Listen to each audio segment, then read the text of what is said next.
Ah, shawarma. You ever tried shawarma? You should. This street food, originally from the Middle East, can now be found pretty much everywhere. And today, I'm going to show you how to make it yourself, right in your kitchen. Don't worry, it's not complicated.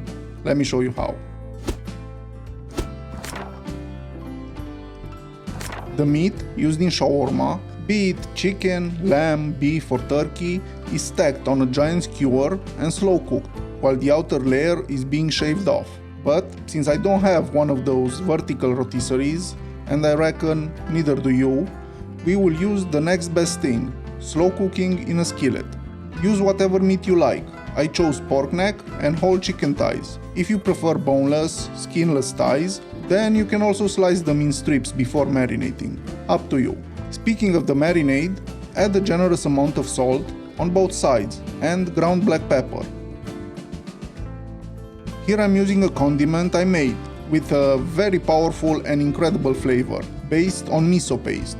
Without going into too much detail, it's made from soybeans, smoked paprika, tomatoes, garlic, basil, lots of salt, and fermented for at least 6 months using koji rice. I will have a video on how to make it soon-ish.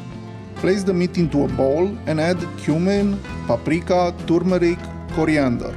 I'm using a spice mix that I made that contains all of them, and some extra. Add the juice from half a lemon and don't forget to pick up any seeds if you squeeze a little too enthusiastically like I did.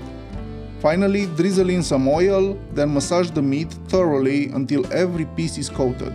Cover with plastic foil and let it rest in the fridge for 1 or 2 hours, but overnight is best. When you're ready to cook, heat up a skillet with some oil and fry the meat at low heat for 40 to 60 minutes depending on the thickness of the meat and your preferred level of doneness. After that, let it rest for about 15 minutes. Then do your best to slice the meat into long strips. I love how the pork neck turned out, juicy and slightly pink inside.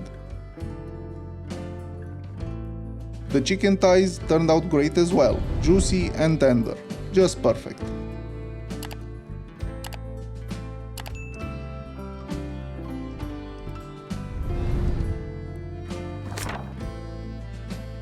Shawarma would not be shawarma without its signature sauce, so let's make it. Into a bowl, crush 3 cloves of garlic, add a pinch of salt and some olive oil.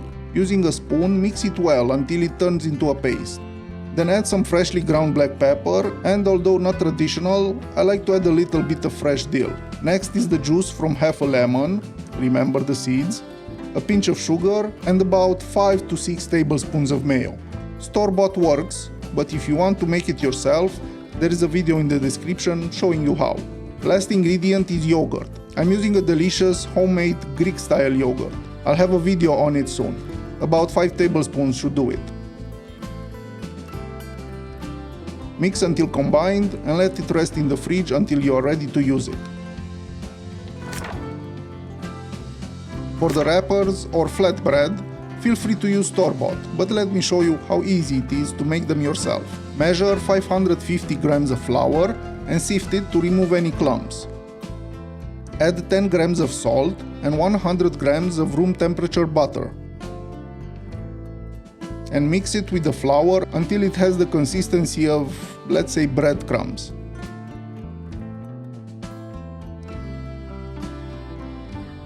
Add 250 milliliters of hot water, hot, not scalding, and mix and knead until you have a smooth ball of dough.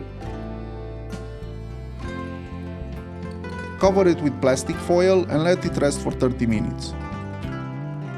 Take a smaller piece of dough, about the size of a tangerine, dust it and the work surface with some flour. Using a rolling pin, go back and forth, then rotate the dough and repeat this until it becomes very thin.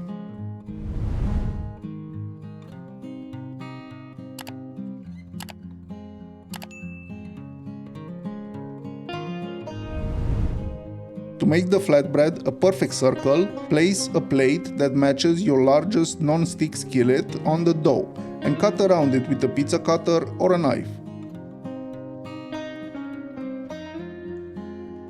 Don't throw away the scraps, press them together and make another flatbread.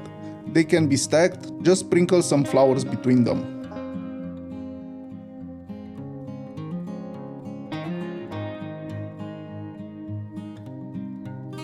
Cook each flatbread in a non-stick skillet over medium heat. No need for oil since the dough already has butter in it. Keep flipping it until golden on both sides. At some point it will puff up. That's normal. Just press on it gently with a spatula to let the steam out. If it comes out with darker spots, don't worry, it's completely fine.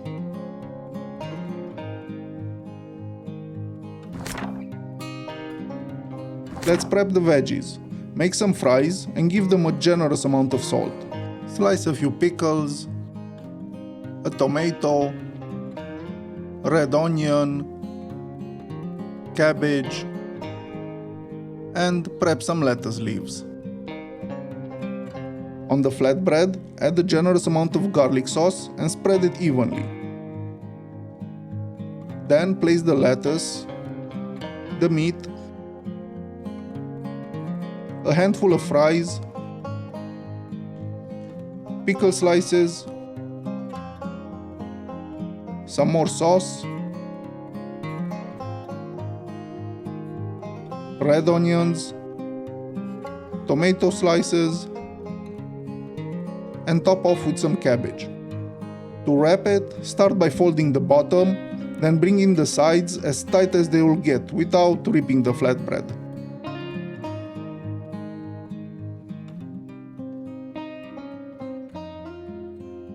To keep the shawarma in this shape, I like to use a rubber band, but tin foil or twine works, it just takes more time.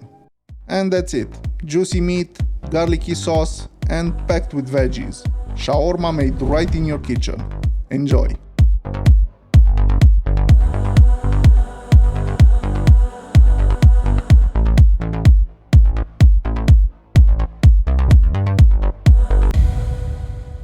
Thank you for watching. I hope this video helped you learn something new or inspired you to give this recipe a try. And if you do, leave a like, subscribe, and let me know how yours turns out. Want more? Check out another recipe here. I think you'll like it. If you have any questions or ideas, let me know in the comments. I'd love to hear from you. Until next time, bye.